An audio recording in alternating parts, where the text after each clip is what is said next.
जब जोड़ों में अकड़न, सूजन और चलने फिरने में होने लगे परेशानी, गिरने, झुकने और खांसने से भी चटाक से टूट जाएं आपकी हड्डियां। ऑस्टियोपोरोसिस से पहले फिजियोथेरेपी की भूमिका। इस शनिवार शाम 6 से 7 बजे स्वस्थ किसान में, सिर्फ दूरदर्शन किसान चैनल पर।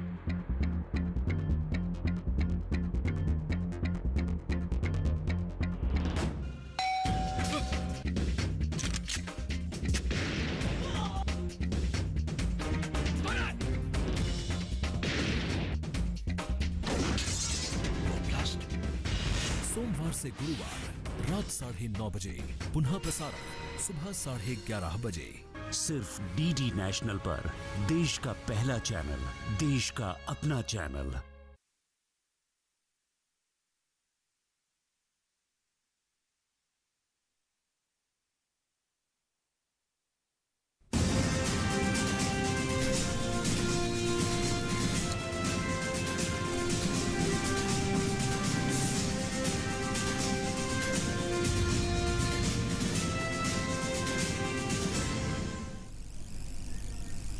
नमस्कार, किसान समाचार में आप सभी का स्वागत है। सबसे पहले मुख्य समाचार। भारत ने भूटान, मॉरिशस और सिंगापुर को गैर बासमती सफेद चावल के निर्यात की दी मंजूरी। भारत ने गैर बासमती सफेद चावल के निर्यात पर 20 जुलाई को लगा दी थी रोक। अब इन देशों के अनुरोध पर भारत सरकार ने दी निर्यात की अनुमति। भूटान, मॉरिशस और सिंगापुर को 1.43 लाख टन गैर बासमती साबुत चावल का किया जाएगा निर्यात।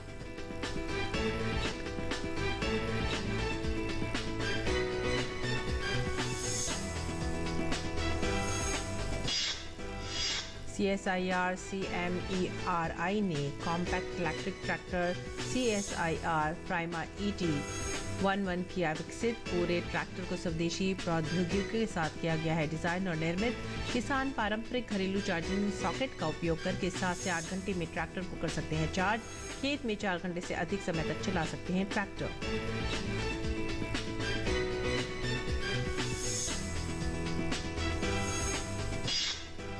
कर्नाटक में किसानों के एक समूह ने तमिलनाडु को कावेरी नदी का पानी देने के विरोध में किया प्रदर्शन। मांड्या जिले के किसानों ने देर रात कावेरी जल विनियम समिति के अंतरिम आदेश के पास होने पर किया प्रदर्शन। कर्नाटक के लिए तमिलनाडु को प्रतिदिन 5000 क्यूसेक पानी छोड़ने के लिए कहा गया है। कर्नाटक के मुख्यमंत्री ने कहा, पानी छोड़ने का नहीं उठा सकते जोखिम।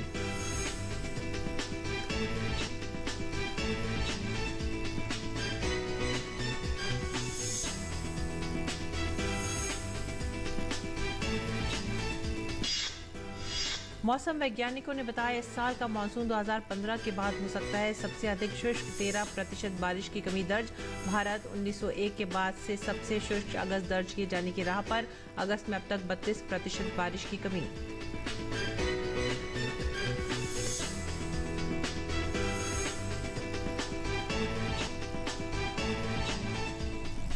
मुख्य समाचार के बाद खबरें विस्तार से।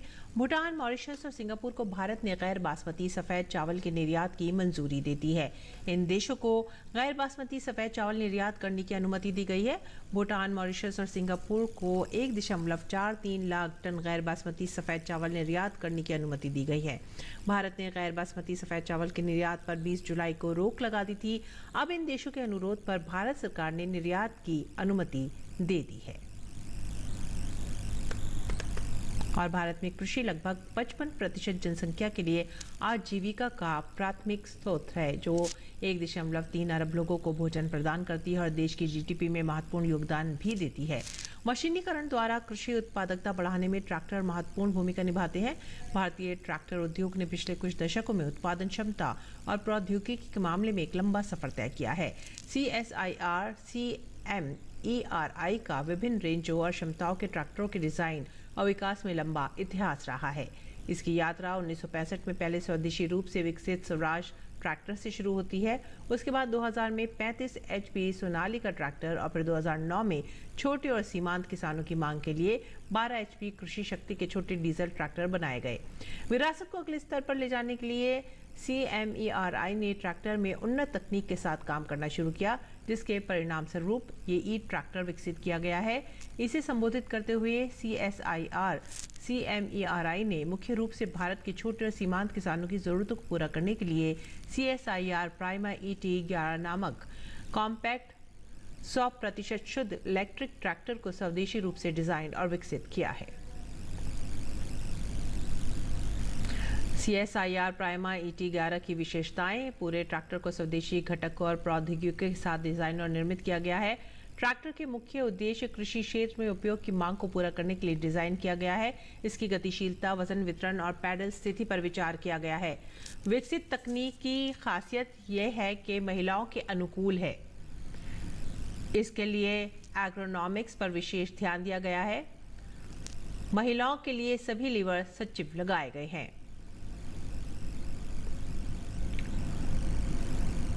कई यांत्रिक प्रणालियों को आसान संचालन के लिए इलेक्ट्रॉनिक स्विचों से भी बदला जा सकता है। किसान पारंपरिक घरेलू चार्जिंग सॉकेट का उपयोग करके 7 से 8 घंटे में ट्रैक्टर को चार्ज कर सकते हैं।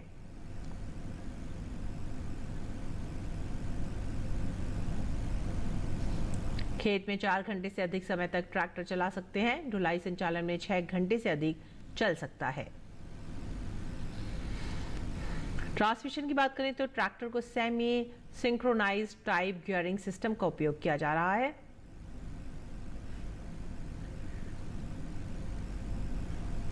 ट्रैक्टर 500 किलोग्राम या उससे अधिक का भार उठाने में सर्वश्रेष्ठ हाइड्रोलिक से सुसज्जित है। आवश्यक कवर और गार्ड के साथ इसकी मजबूत डिजाइन इसे कीचड़ और पानी से बचाती है। बैटरी को प्रिज्मेटिक सेल पुष्टिकरण के साथ अत्याधुनिक लिथियम आयन बैटरी के रूप में चुना गया है। इसमें कृषि के उपयोग के लिए गहरी डिस्चार्ज क्षमता है और इसका जीवन 3000 चक्र से अधिक है। नियंत्रक और उपकरण क्लस्टर को कृषि आवश्यकताओं के अनुरूप संशोधित किया गया है। आगे बढ़ेंगे अगली खबर की तरफ। कर्नाटक में किसानों के एक समूह ने तमिलनाडु को कावेरी नदी का पानी देने के विरोध में बुधवार रात विरोध प्रदर्शन किया। मांड्या जिले में किसानों ने देर रात कावेरी जल विनियम समिति के अंतरिम आदेश के पास होने पर प्रदर्शन किया। इस आदेश के तहत कर्नाटक को 2 सितंबर तक अगले 15 दिनों के लिए तमिलनाडु को प्रतिदिन 5000 क्यूसेक पानी छोड़ने के लिए कहा गया है। दरअसल तमिलनाडु कावेरी का पानी छोड़ने को लेकर सुप्रीम कोर्ट चला गया है। कोर्ट तमिलनाडु की दायर की गई याचिका पर कर्नाटक को पानी छोड़ने का निर्देश देने पर सुनवाई करेगा। वहीं कर्नाटक के मुख्यमंत्री सिद्धारमैया ने कहा है कि हम पानी छोड़ने का जोखिम नहीं उठा सकते क्योंकि पानी छोड़ने से जलाशय खाली हो जाएंगे और पीने के पानी की किल्लत हो जाएगी। जम्मू कश्मीर में 2 विश्व विख्यात विशिष्ट उत्पाद भद्रवाह राजमा और रामबन सुलई शहद को महत्वपूर्ण GIT टैग मिल गया है। इन 2 लोकप्रिय उत्पादों को अंतर्राष्ट्रीय स्तर पर यह पहचान मिली है। जम्मू के कृषि और कल्याण विभाग की पहल पर इन उत्पादों को GI टैग मिला है। अब कोई तीसरा पक्ष अनाधिकृत रूप से इन उत्पादों का कारोबार नहीं कर सकता। इस टैग से इन दोनों उत्पादों के निर्यात को बढ़ावा मिलेगा और साथ ही क्षेत्र में सामाजिक आर्थिक विकास भी तेज होगा। तेलंगाना सरकार ने राज्य में भूमि अभिलेखों के लिए ऑनलाइन पोर्टल धारनी शुरू किया है, लेकिन पोर्टल में कई खामियां होने के कारण प्रदेश भर के किसान काफी परेशान हैं। इसकी जमीनी हकीकत क्या है, इसकी पड़ताल की DD न्यूज की टीम ने। आइए देखते हैं ये खास रिपोर्ट। तेलंगाना के किसानों की जमीन को ऑनलाइन करने के लिए प्रदेश सरकार ने साल 2020 में धरनी पोर्टल का शुभारंभ किया था, जिसको लेकर सरकार ने दावा किया था कि यह पोर्टल किसानों की जीवन शैली में क्रांतिकारी बदलाव लाने के लिए मील का पत्थर साबित होगा और किसानों तक सरकार की योजनाएं आसानी से पहुंच सकेंगी। लेकिन हुआ इसका ठीक उलट। आज 2 साल से अधिक समय बीत जाने के बाद भी तेलंगाना के किसान इस पोर्टल को लेकर काफी परेशान हैं। इसकी पड़ताल के लिए DD न्यूज की टीम हैदराबाद से 60 किलोमीटर दूर मुख्यमंत्री के विधानसभा क्षेत्र गजवेल पहुंची, जहां किसानों से बात करने पर पता चला कि राज्य भर में हजारों किसान धरनी पोर्टल में हो रही अनियमितताओं के चलते दर बदर भटकने के लिए मजबूर हैं, जिसमें किसानों के गलत ब्यौरा होने की वजह से किसानों को अपनी जमीन का सही ब्यौरा दर्ज कराने के लिए सरकारी दफ्तरों के चक्कर लगाने पड़ रहे हैं। ये धरनी की वजह से पूरा तकलीफ आ रही है हमारे को। अब मेरे पास 1 ही एकड़ है, ये जीवनाधार मेरा इसमें ही चल रहा है। ये सरकार आने के बाद मेरे को ये हालत हो गए, ये भी एकड़ नहीं है तो हम लोग जीना मरना एक ही है। इसको कम से कम इसको बदलना चाहिए, लेकिन इससे फायदे से ज्यादा हमारे को तकलीफ ही ज्यादा हो रही। 15 गुंटल है मेरे पास 1 ही 1.5 एकड़ में, इसमें मेरा जीवन आधार चलता है, मेरे बाल बच्चों का पालन पोषण भी इसमें होता है। अभी दूसरों के नाम पे हो गए, दूसरा आके मेरे जमीन है बोल के बोल रहे, ये धरने के वजह से पूरा ये दिक्कतें आ रही। మాకు 106 सर्व नंबर एकरा मैं कहाँ जाऊँ? मी सेवा में गया, मंडल ऑफिस में गया, सरकारी दफ्तरों में गया, हर एक जगह बोल के इधर आए तो उधर जाओ, वो 10 पेपर उधर है बोल के उधर है, इधर बोल के जब बोल रहे, लेकिन अभी तक कुछ भी नहीं है। वहीं राज्य के लोगों का कहना है कि तेलंगाना सरकार ऑनलाइन पोर्टल धरणी के जरिए किसानों की जमीन हड़पने का काम कर रही है। यहाँ पे ये हैदराबाद आईटी हब है, यहाँ पे दुनिया के जाने माने बड़े बड़े आईटी कंपनीज है, और ये जो धरणी का सॉफ्टवेयर बना है ये इतना खराब और फालतू सॉफ्टवेयर है जो वांटेडली खराब है, जो इसका कोई परमिशन नहीं रहता। सिर्फ इसका बटन, किसका जमीन हड़पना है, किसका जमीन छोड़ना है, किसको प्राइवेट करना है, किसको मैपिंग में जो ऑनलाइन उसको खराब करना है, सारे कंट्रोल केसीआर और केटीआर के ऑफिस से ही चलता है पूरा। वहीं भाजपा का कहना है कि सरकार किसानों के मुद्दों को हल करने के बजाय उन्हें परेशान करने के लिए धरनी का इस्तेमाल कर रही है, जिससे उन्हें अपनी जमीन के समाधान के लिए ऑफिसों के चक्कर लगाने के लिए मजबूर किया जा रहा है। ये धरनी के नाम पर जो स्कीम लाए गए और वो गरीबों के, खासकर गांव में रहने वाले किसानों का लैंड्स और डिस्प्यूटेड लैंड के नाम पर जब्त किया गया, इसके कारण से लाखों किसान आज कोर्ट में जाना पड़ रहे।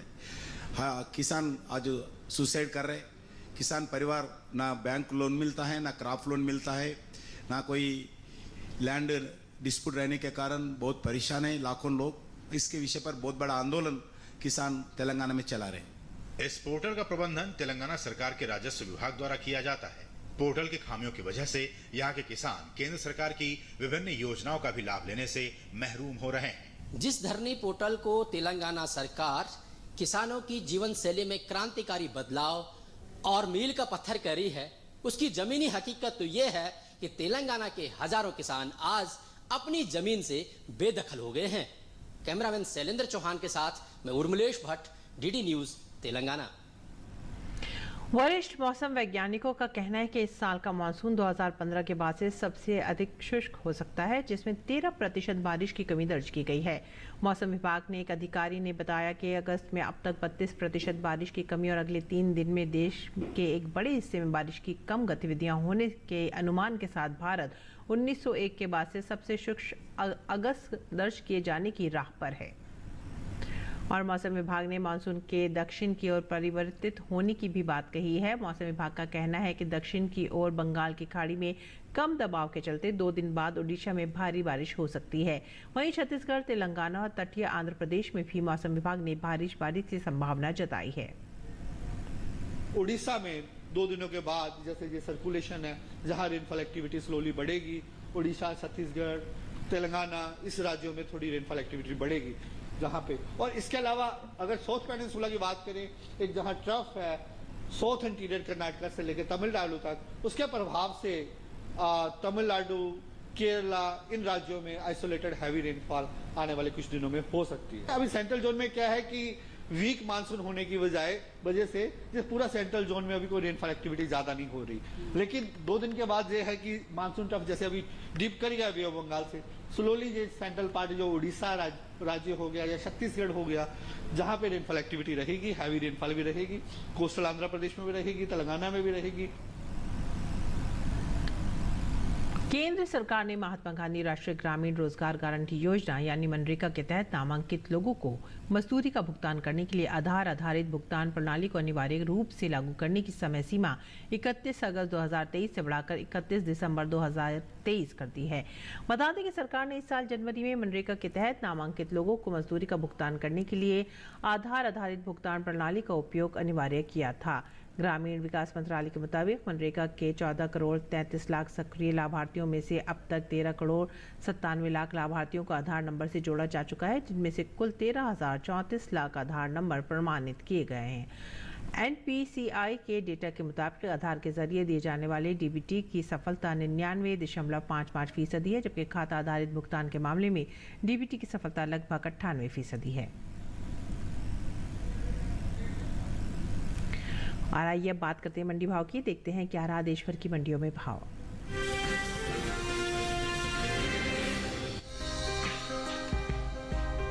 बुधवार को कृषि उपज मंडियों में सरसों का कारोबार कमजोरी के साथ हुआ, जबकि कुछ मंडियों में भाव तेज भी रहे। एग्वाक नेट के मुताबिक उत्तर प्रदेश की मैनपुरी मंडी में 30 रुपए की सुस्ती देखी गई, जहां 29 अगस्त को सरसों का भाव 5,530 रुपए था, जो 30 अगस्त को 5,500 रुपए क्विंटल रह गया। उत्तर प्रदेश की आगरा मंडी में भी नरमी के साथ कारोबार हुआ।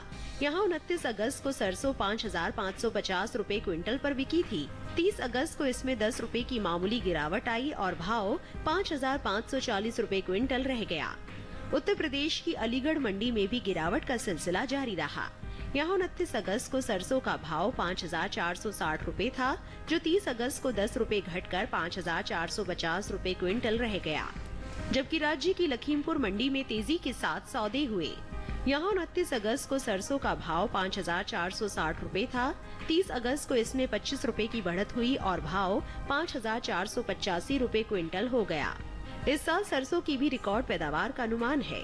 कृषि मंत्रालय की ओर से जारी तीसरे अग्रिम अनुमान के मुताबिक साल 2022-23 के दौरान 124,94,000 टन सरसों पैदा हो सकती है, जबकि पिछले सीजन की पैदावार 119,63,000 थी। ये साल तिलहनी फसलों के लिए अच्छा साबित हुआ है और देश में इनकी पैदावार भी रिकॉर्ड स्तर पर पहुंच सकती है।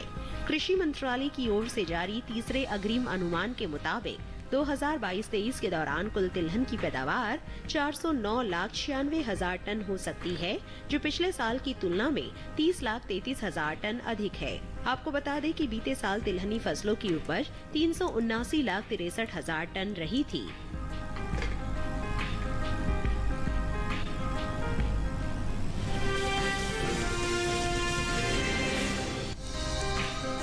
ज्यादातर कृषि उपज मंडियों में मक्का का कारोबार उतार चढ़ाव के साथ हुआ, जबकि कुछ मंडी में इस दौरान मक्का के भाव में कोई बदलाव देखने को नहीं मिला। एग्मार्क नेट के अनुसार उत्तर प्रदेश की मैनपुरी मंडी में 29 अगस्त को मक्का का भाव 2,000 रुपए था। 30 अगस्त को इसके सौदे 25 रुपए मजबूत होकर 2,025 रुपए क्विंटल पर हुए। उत्तर प्रदेश की लखीमपुर मंडी में भी तेजी का सिलसिला जारी रहा। यहाँ 29 अगस्त को पीली मक्का का भाव 2,020 रुपए था, जो कि 30 अगस्त को 5 रुपए चढ़कर 2,025 रुपए क्विंटल हो गया। वहीं राज्य की बदायूं मंडी में नरमी के साथ कारोबार हुआ। यहाँ 29 अगस्त को मक्का का भाव 1,815 रुपए रहा। 30 अगस्त को इसमें 5 रुपए की मामूली सुस्ती आई और भाव 1,810 रुपए क्विंटल रह गया। जबकि राज्य की ही कमालगंज मंडी की बात करें तो यहाँ मक्का का कारोबार स्थिर भाव पर हुआ। यहाँ 29 अगस्त को मक्का का भाव 1,810 रुपए था। 30 अगस्त को इसके भाव में कोई बदलाव नहीं आया और भाव 1,810 रुपए पर ही टिका रहा। इस साल मक्का की रिकॉर्ड पैदावार देखने को मिल सकती है।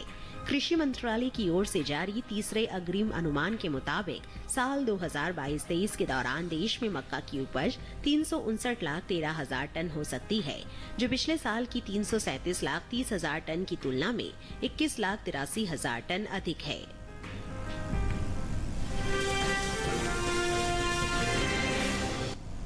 और आइए बात करते हैं मौसमी खेती की। किसान इस मौसम में कैसे रख सकते हैं अपनी खेती का ख्याल, आइए देखते हैं।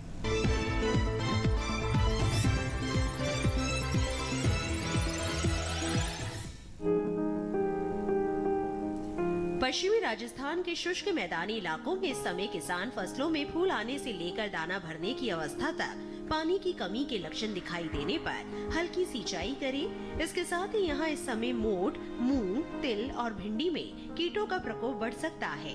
ऐसे में किसान इसकी निगरानी करते रहें और प्रकोप दिखाई देने पर कृषि विशेषज्ञों की सलाह से दवाओं का छिड़काव करें। पश्चिमी राजस्थान में ही किसान मेड़ों और फसलों में उगे खरपतवार को साफ करें, ताकि खरपतवारों से होने वाली पानी और पोषक तत्वों की कमी को कम किया जा सके। इसके साथ ही यहाँ शुष्क मौसम की स्थिति को देखते हुए नए लगाए गए फलों के पौधों और सब्जियों के खेतों में पर्याप्त नमी बनाए रखें।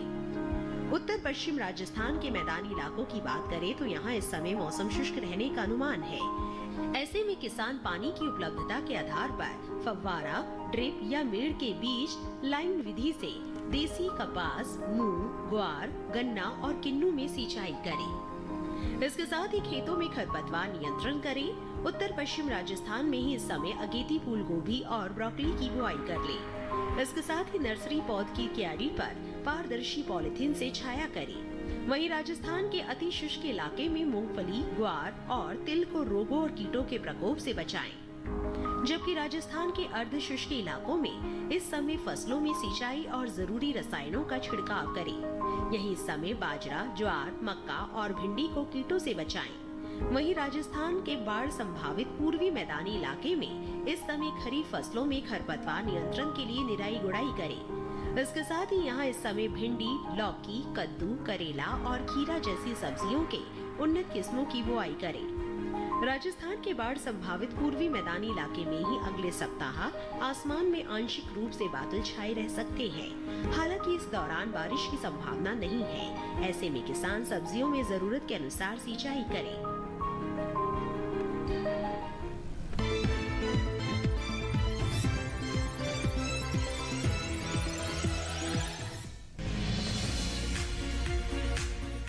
इस समय पालक की बुआई की जा सकती है। पालक को मैदानी और पहाड़ी दोनों क्षेत्रों में बोया जा सकता है। मैदानी इलाकों में सर्दी के मौसम में ये ज्यादा बोई जाती है। वैसे तो इसे किसी भी प्रकार की मिट्टी में बोया जा सकता है, फिर भी दोमट मिट्टी इसके लिए सर्वोत्तम मानी जाती है। अलग अलग राज्यों के लिए अलग अलग किस्में हैं। किसान वैज्ञानिकों से सलाह लेकर बीज का चुनाव कर सकते हैं। अच्छी नमी से बुआई करने पर तुरंत सिंचाई की जरूरत नहीं पड़ती। फिर भी बुआई के 8 से 10 दिन बाद सिंचाई करना आवश्यक है। इसके बाद 10 से 15 दिन के अंतराल पर सिंचाई करते रहें। पत्तियों की हर कटाई के बाद सिंचाई करना ना भूलें।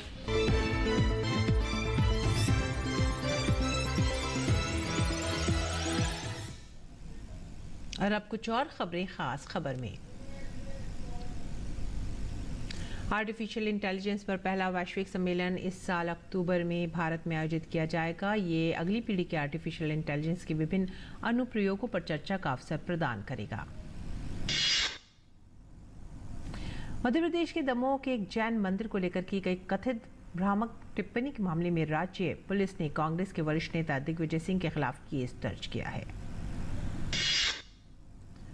दिग्विजय सिंह ने 27 अगस्त को एक्स पर दावा किया था कि दमोह के कुंडरपुर में स्थित जैन मंदिर परिसर में कथित तौर पर बजरंग दल के कार्यकर्ताओं ने तोड़फोड़ की थी। इसरो ने कहा है कि दिग्विजय सिंह पर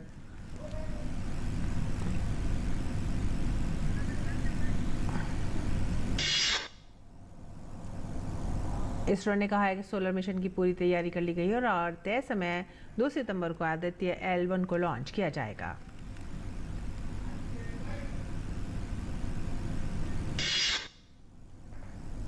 अंतरिक्ष विभाग में राज्य मंत्री डॉक्टर जितेंद्र सिंह ने कहा है कि भारत की अंतरिक्ष अर्थव्यवस्था में वर्ष 2040 तक 100 अरब डॉलर तक पहुंचने की क्षमता है।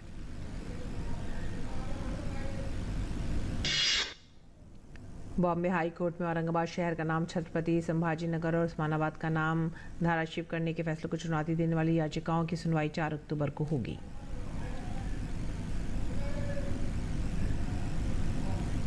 महाराष्ट्र सरकार ने 19 सितंबर से शुरू हो रहे गणेशोत्सव के दौरान राज्य में श्रेष्ठ सार्वजनिक गणेशोत्सव मंडल को पुरस्कार देने का फैसला किया है। इस स्पर्धा के लिए मुंबई उपनगरीय क्षेत्र, पुणे और ठाणे जिलों से 3-3 और अन्य जिलों से 1-1 गणेशोत्सव मंडल का चयन किया जाएगा। सूरत के लाजपोरे सेंट्रल जेल के बाहर बहनों ने जेल में बंद अपने भाइयों को राखी बांधी और मिठाई खिलाई। ये पूरा समय बेहद भावुक करने वाला था। प्रसारण केबल सेवाओं के लिए नियामक ढांचे की समीक्षा के बाद ट्राई परामर्श पत्र पर टिप्पणियां और जवाबी टिप्पणियां प्राप्त करने की अंतिम तिथि बढ़ाकर 19 सितंबर कर दी गई है। इसी के साथ ही आप हमारी पूरी टीम को दीजिए आज्ञा। नमस्कार।